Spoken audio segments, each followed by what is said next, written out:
40 sonining aql bovar qilmas sirlari.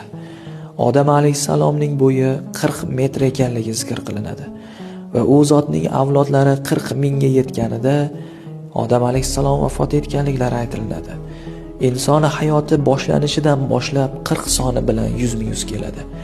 Ona qornida 40 kunda homila shakllanadi va 40 hafta bo'lganda esa farzand dunyoga keladi.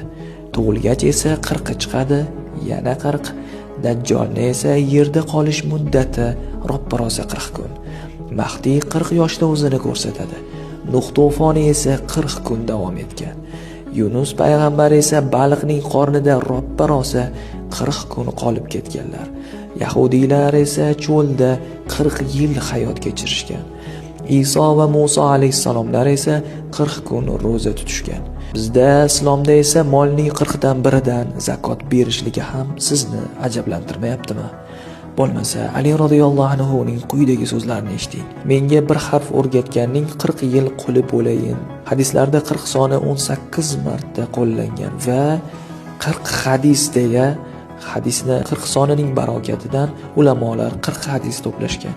Hayotlarimizga ham 40 soni shunchalik kirib kelganki, buni biz bilmaymiz.